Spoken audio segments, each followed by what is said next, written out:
Hey Quakes fans, Chris Dangerfield here. I'd like to welcome everybody to today's Danger and Danielle tactical breakdown for the game against Minnesota United FC. Before we get into the tactical breakdown, I just want to take a moment to pay our respects to the late general manager of the Earthquakes, Mr. Dick Berg.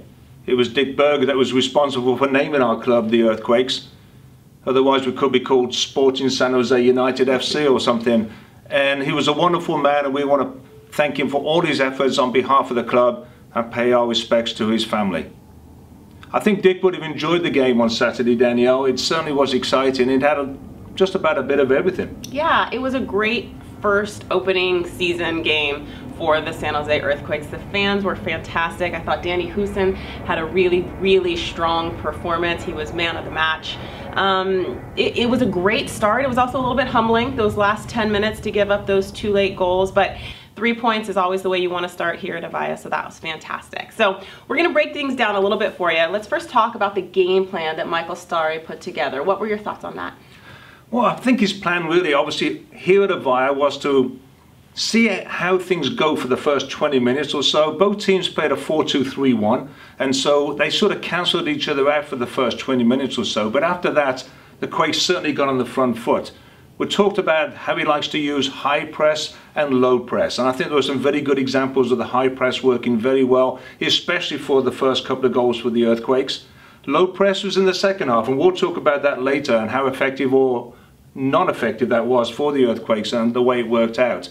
He likes to use the width of the field. I think that was evident by the movements of players like Vaco and also by Houston getting into those wide areas, bringing Shea in now and again, and also Liam on the other side. I thought that worked well. He likes to use the rhythmic passing, and we saw some very good examples of that, keeping the ball in the first half and also build-ups 2 goals, which was impressive. And overall, I thought the team followed his game plan very well and adhered to it, and that was the difference when the team started playing that aggressive style. Sort of the switch went on at about minute 17 or so. They really took a grip of the game. Yeah, I mean, the Earthquakes started well, and you got to give credit to Michael Starry communicating a new style, a new game plan. They, to me, were certainly on the front foot early on, but the first opportunity went to Minnesota. Let's break that down a little bit more. Yeah, and that's an area the Earthquakes have got to watch going forward, I believe. You know, there's that left-hand side, Shea Salinas, the communication, the spacing with Howard Cummings. In the particular play we're talking about, the turnover went to Ibson in the midfield. There was no pressure on Ibson, which needs to be there immediately. Flo was too far away from him. It was a good early ball from him into that space that Shea Salinas was following the play up and got caught just a little bit too high. And if it hadn't have been for a really important and brave save by Andrew Tarbell, the game could have gone the other way. To me, pressure on the ball is how you make your decision as an outside back, as a center back. And so, as you said, that immediate pressure needs to happen if and when the ball turns over, which it does sometimes, let's be honest. And getting that immediate pressure on the ball then makes those decisions easier for players like Shea Salinas or Harold Cummings. Let's talk a little bit about the first goals the Earthquakes scored in the first half, because I thought both are good examples of how to win the ball back in the opposition half. The first goal, nice movement, good pass, good finish by Danny Houston. But let's break down the second goal a little bit more, because I thought it really did follow the game plan for Michael Starry on how to press and get players into important areas in the box. Yeah, I call these goals by good defending, and so often forwards don't get enough credit for the work they do defensively, but this has to be given to Chris Wondolowski for his effort in winning the ball back. He serves a great ball into the box.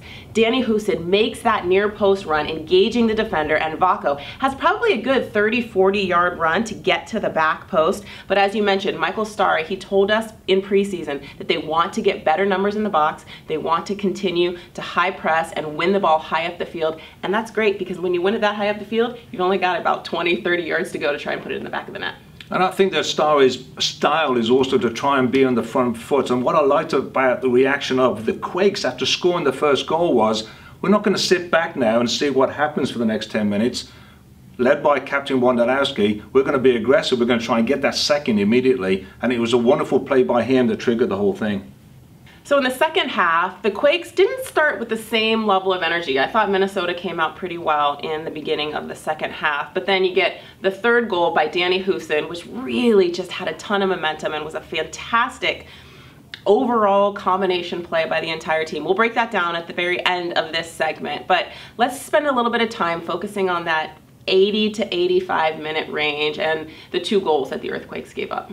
Yeah, I think it started just a little bit earlier than that, Danielle. I think that the team started to play the low press, which is the right thing to do, especially when you're 3 goals up at home. You don't want to keep pushing forward and leave the spaces at the back. So sitting a little bit deeper, and that created a situation where everybody was closer to the Quakes goal. And it also put Kevin Molina, the danger man you talked about in the first half, a lot closer to the Earthquakes goal with space.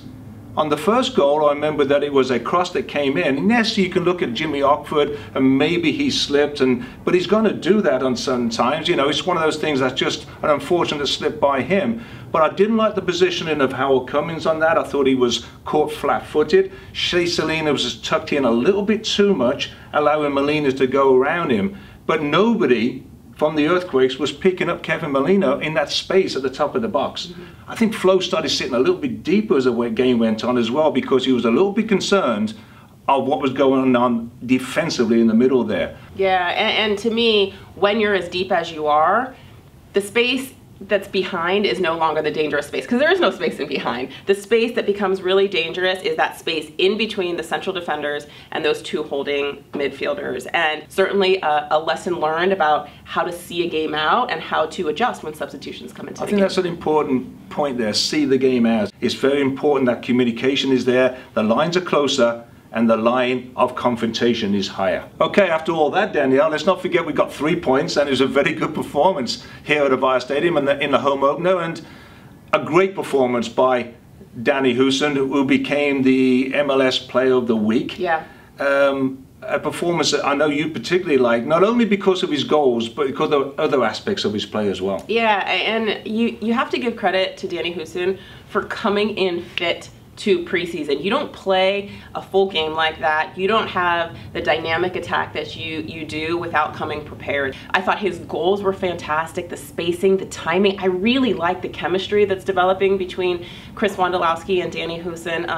The ability that he had to hold the ball when the Quakes were trying to clear it. It allows the Quakes to get up, to get out of pressure, to relieve pressure. I thought that was fantastic.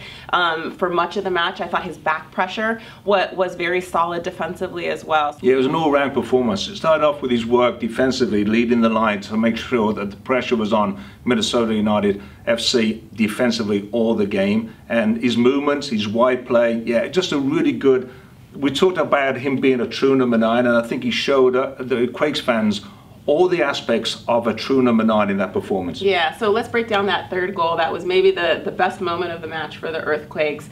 Break it down for me, because the credit goes to Danny Houston for sure for finishing it, but there was a lot of build up there to making that happen. Gosh, there's so much going on in this goal, and it really was one of the best goals I've seen in Major League Soccer. How this cannot be goal of the week, I have no idea. It goes back 15 passes that was counted by the time that the Quakes got the ball. It was moved around the back line, out to Nick Lima, back to the left-hand side, and when he eventually came back into Anibal Godoy, he's done very well, as he always does. You talked about getting his body between the player and the ball. He's screened it, he's turned out of pressure, and now he's going at Minnesota United FC. He's played a wonderful ball into Chris Wondolowski, who's done a good job under pressure of holding the ball and make sure he keeps possession of it.